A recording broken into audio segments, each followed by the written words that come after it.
Hey guys, Brandon here, coming at you with another MLB The Show video. Today we're going to be talking about what's the best for each type of player. This is going to be episode 1 of the series I'm making. So we're going to talk about if it's better to hit with square, X, or circle for each different type of player. Because I've always wondered, with each player, does it really matter if I choose X, square, or circle to hit, or like what's the best for which individual player? So today we're going to talk about the first guy. The first guy I would consider a great hitter. So to go and test this, I went into. No, I don't want to do that first. Went into custom practice. Put the National League All Stars, so there's a good pitcher. And then for my player, for the great players, put the groundbreakers. Then we entered the practice mode. For this first test, I did 75 plate appearances. So whether I swung and missed, hit a foul ball, or actually got a hit, it's counted as a plate appearance for me. So it might be a little bit inaccurate if you're trying to test, like, hey, I'm going to get a hit with this player every what, because I did count strikes as outs. So we're batting, we're repeating. I always have a runner on first or third, so there's no shift, and so they don't feel obligated to throw the ball for a double play or anything like that. We had the best hitter in the game, Willie Mays, and since his stats are all even, I'd consider him a great hitter. He's not top loaded in one of any category, so he's our first example. I'll show you guys how it goes down. So with this, they have a runner on third. The first time I'd hit with square. I'd always put my PCI in the same place, and I'd always try to track it about the same. Obviously, there's always some error. So like that one, it would have been an out, but I was too busy talking and I didn't track it. So I'll show another example.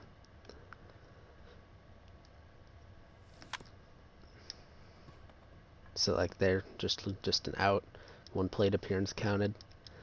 For the next one, I'd hit with square, or I just hit with square. I'd hit with X. So then we'd see what we could do with X.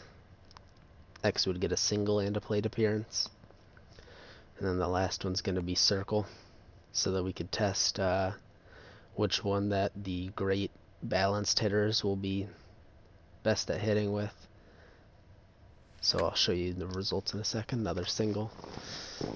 So for the great hitter, it has the great hitter hitting with square. Out of 75 plate appearances, he gets a hit 36% of the time with square. He if you use X, he gets a hit 41% of the time, and if you use circle, he gets a hit 39% of the time. So by a slim margin, looks like X gets you the most hits. But to break that down even further, if you hit with square, you get he had 12 singles, he had 7 doubles, and 8 home runs with square. Doubles are counted as doubles, triples. I just stopped at second because it didn't really matter. For the X swing, he had 14 singles, so just a few more singles. He had 9 doubles, so just a few more doubles, and then 8 home runs as well. So they tied on home runs, actually, believe it or not. So if you have a balanced player, a great hitter, it might not be better to use square for you for home runs or anything like that. But then for circle, it gets a little interesting. He had 26 singles and 3 doubles, no home runs. So using circle it'll get you a lot more singles, but as you see, his 39% compared to X's 41%. He doesn't necessarily get more hits just because he's using circle. He just gets more singles, and his PCI gets a little bigger. So if we go with these stats, for me personally, if I was going to use a player like Willie Mays, I would suggest using an X swing because you don't hit any more home runs with square.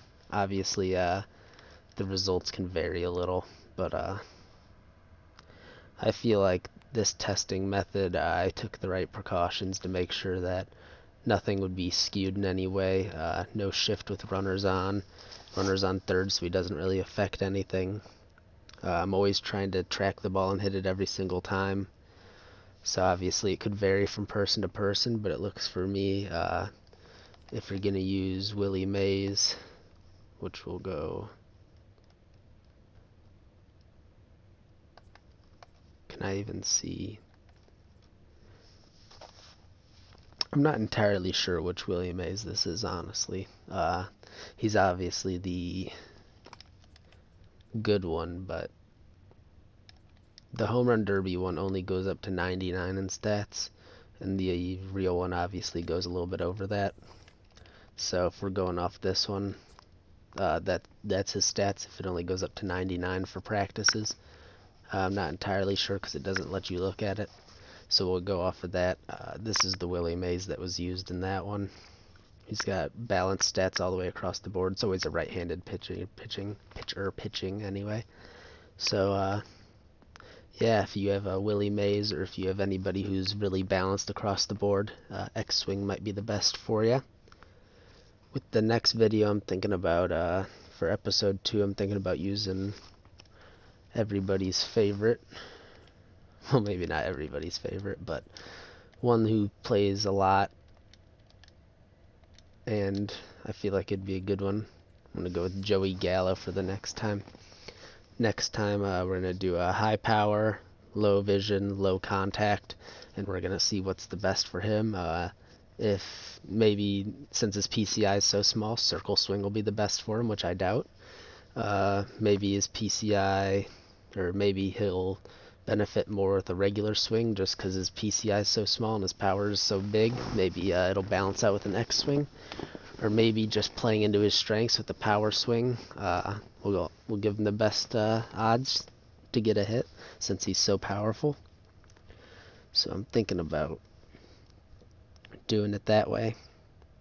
If you guys have any more suggestions, I always play on progressive field for the Indians to make that balance so that everybody's playing in the same field.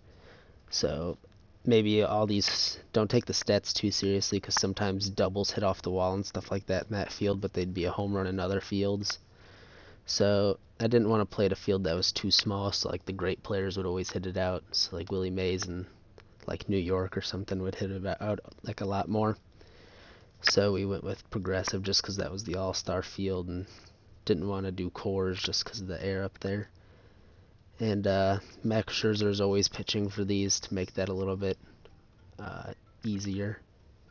So let me know if you guys would like to see anybody else in these. Let me know if you guys have any suggestions to make this any more accurate. Next time maybe I'll do 100 at-bats instead of 75, but I feel like 75 got me a good gauge that, you know, nothing like is so much better than the others, but it seems like X is a little bit better and can give you a little bit of an advantage with the great hitters.